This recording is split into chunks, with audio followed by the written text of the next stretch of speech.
Moving on to the background vocals. I've got them highlighted here, and you can see we have 2 mains, 2 lows, and 2 highs. And I'll flip over to the edit window here and show you what they look like. So let's go ahead and take a quick listen to them. Actually, let me flip over to the originals on this other playlist. There we go. Oh, oh, oh, oh. So they're sung very well. There's a little bit of pitch discrepancy between the 2 sides of each pair, but we're going to fix that. I initially tried to put auto-tune in auto mode on each one of these tracks, but they were too far out of tune, and auto-tune actually pulled them to the wrong notes. So you could open up auto-tune and do it in graphic mode to fix each one of those, but I think Melodyne is a little bit easier to use for this situation. So on each one of these background vocals, I added Melodyne to the first insert slot. Then within Melodyne, made sure that each note was correct. From there, I recorded them onto new tracks.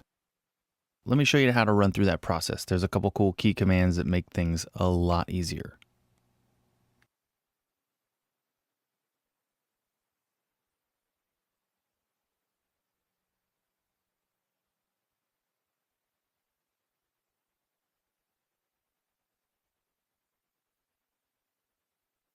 So the first thing I did is create 6 new audio tracks. So there we go. And they show up here as audio 1, 2, 3, 4, 5, and 6. I didn't bother to rename them because I'm just using them to record the Melodyned audio to those tracks, and then I'll move the new clips over to the original tracks on new playlists.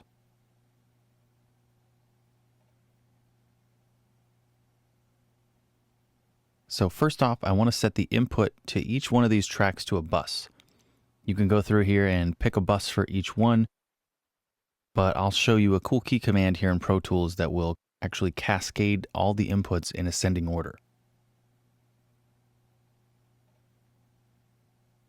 So on this first input, I'll hold Shift and Option. That will apply whatever function you do to all the selected tracks. But if I hold Command in conjunction with Shift and Option, so I'm holding Shift, Option, Command on my Mac keyboard, and click and select a bus, I'll select 50 because you notice that 6 of them after 50 are all white, and that means they're not being used, so we've got enough. So I'm going to select bus 50, and now I'll let go of those key commands, and you can see Pro Tools cascaded those inputs. So I've got 6 brand new buses feeding 6 new audio tracks. Then we'll go back over here to the original tracks and select the last one. Then I'll hold Shift and select the first one. Now they're all selected. Then I'll go up here to the sends and once again hold Shift, Option, Command. Go to my buses, select bus 50. It's actually off my screen. Here we go. So select bus 50. Now I'm going to let go of those keys. So you see we've got bus 50 over here and here, bus 51 here, bus 51 over here, 52, and 6 buses feeding those 6 new audio tracks. Now, if you hold Command and click on the arrow next to the send, that'll pull up the faders for those sends. Hold Shift, Option again, and click on one of those faders, and that brings them all up to 0. And still holding Shift and Option, click on the P to make one of those pre-fader sends. That applies it to all of them. I'm using pre-fader sends rather than changing the outputs because I want to record the tuned vocal at full volume to those new audio tracks. If I had changed the output to the background vocals, I'd have to set the volume to 0 and I would lose those settings that I've already chosen for the mix.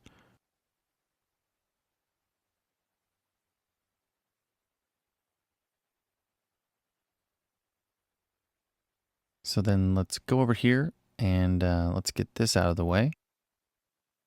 So we'll select all those audio tracks, then hold Shift Option and click on the Record Arm button to enable all the selected tracks. Then I'll flip back over here to the edit window. And since these are essentially just copied from the first part of the chorus to the second part of the chorus, and then copied to each chorus, I only tuned and will only record the first 4 bars here. So now we'll hit record. Oh, oh, oh, oh. There we go. There they are, recorded in at full volume, the tuned vocals. So now we'll go back up here to my original tracks, and since they're all grouped together, when I create a new playlist, they're all going to switch to new playlists. So I'll grab those and drag them straight up to the new playlists. Yep, let's get them all. There we go. And since I've already got an 8-bar selection, so here's my length, 8 bars. And I know that when I made the selection, it's right on the downbeat, but let's just make sure. So going in here, 32-1 and ending on 41. Okay, that's 8 bars. I'm just going to hit Command D to duplicate these clips. And then we'll make sure that they play in time here. Shine the light, send me on my way back home. Then we go back over here to the mix window, and I'll just go ahead and deactivate all the Melodynes, doing that by holding Control, Command, and clicking on the plugin. Now, I do that because I just don't want Melodyne playing the whole time, chewing up my DSP. And rather than going into Melodyne and pitch correcting these same 4 lines over and over and over and over again, or trying to copy and paste them within the plugin, which is actually more trouble than it's worth for many reasons, I chose to record the pitch corrected vocals onto the new tracks, pull those back up to the original tracks, and then duplicate them from there. This just makes life a lot easier. So now I'll go through and delete all those tracks that we don't need. Then select all the backgrounds, hold Shift and Option, and choose No Send to get rid of those sends. Then hold Command and click on the send to go back to the assignments so I can see all my buses again. And let's flip back over here to the edit window. And that's it. That's pretty much pitch correcting the background vocals. Now let me just choose my O2 playlist. That's the one with the pitch corrected vocals that I actually did earlier. So now we'll have those duplicated throughout the whole song. Now let's take a look at the plugins and the routing of these background vocals. So I've sent them all to a bus. So I created a new auxiliary channel, named it O's, and set that to the bus and named the bus O's.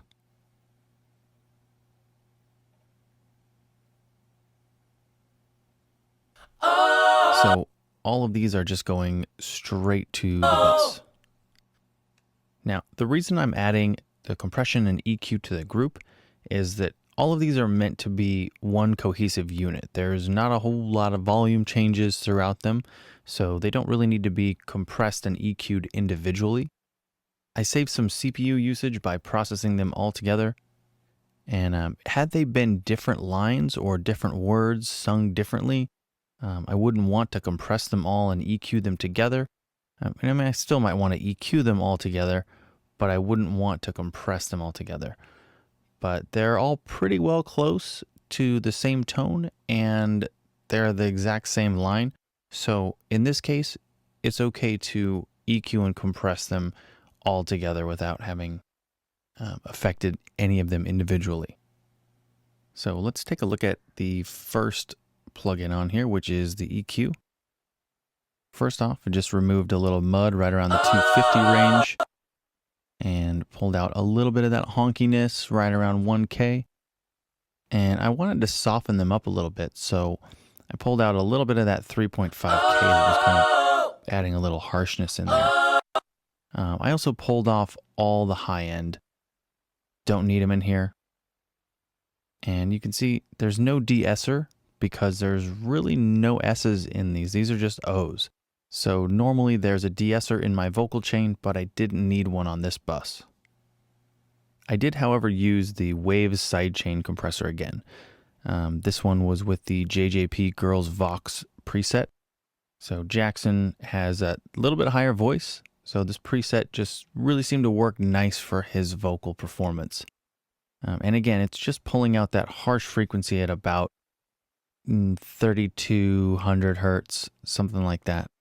So when the volume of that frequency crosses the threshold, this compressor is going to dip that frequency down.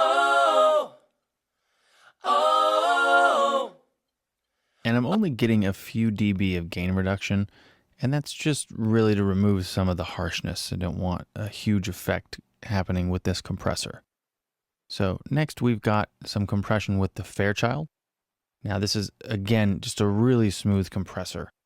I do have it on the fast setting of time constant 1.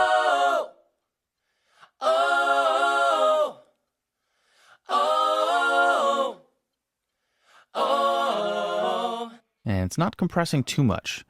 Like I said, there's not a lot of variation in the volumes here. I just wanted a little bit more glue holding those together. And then next down the road, I've got this vintage filter.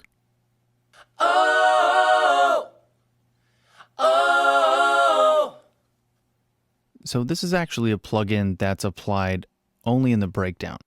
I have it filtering in and out, and we'll go over that in the automation video.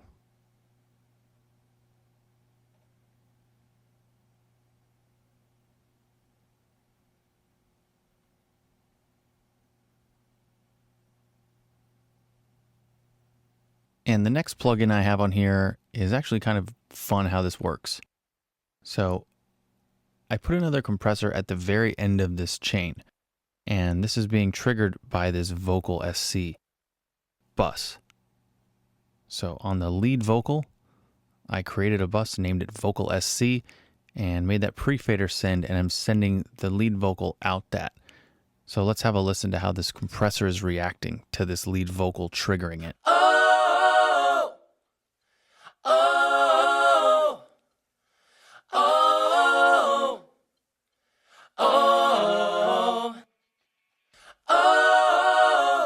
And let me turn the lead vocal on here so you can hear it interact. Shine the light, send me on my way back home, and silver skies turn gold in the midst of confusion. You let go, and even though your heart's grown cold, despite whatever you've been told, it repairs itself. So there's really only a couple lines there that the lead vocal is not playing when the O's are. I wanted the O's to kind of duck down just a little bit when that lead vocal line is playing, and then have them come back up for that other tiny bit when the lead vocal stops. So to do that, I use this sidechain bus. So I'm essentially sending this vocal out the bus that I renamed. I think it's the one down here, all the way down to the end. There we go, vocal sidechain.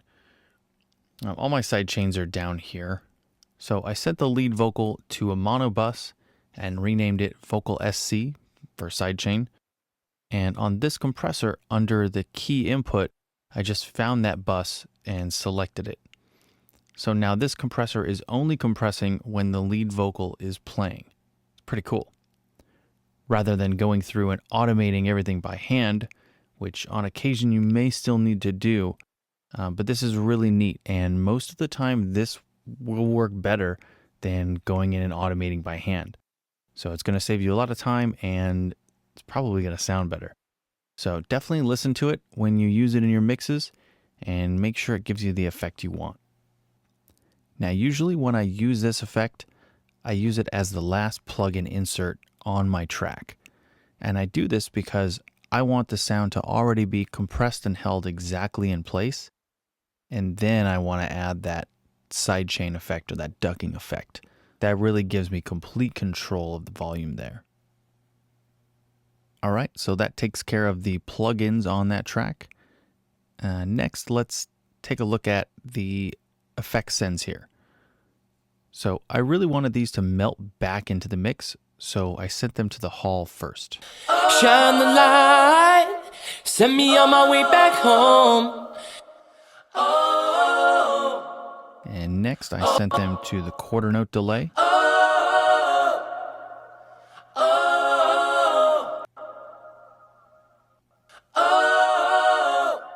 Then I sent them to the chorus effect to kind of help fatten them up and thicken them up a little bit. And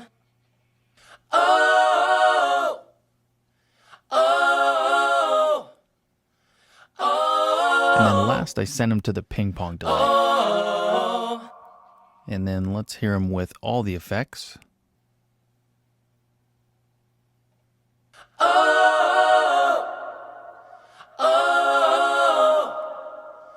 And then let's hear them in the mix. Shine the light, send me on my way back home. And silver skies turn gold in the midst of confusion.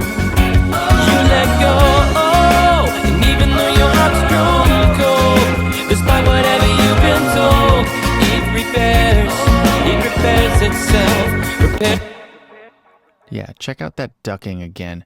Right here on the first line of these background vocals, just a split second after those background vocals start, the word shine comes in and just kind of pulls them back behind the lead. Dirty ground, shine the light, send me on my way back home. And silver. So I really like that vocal sidechain effect to help tuck the backgrounds in there. And along with the effects we have on there and the processing, those backgrounds sound really good and they fit right in their own little spot in the mix. That's it for all the tracks on the song. In the next video, we're going to go through the automation that I've added to give the track a little bit more movement and help add some more excitement to the mix.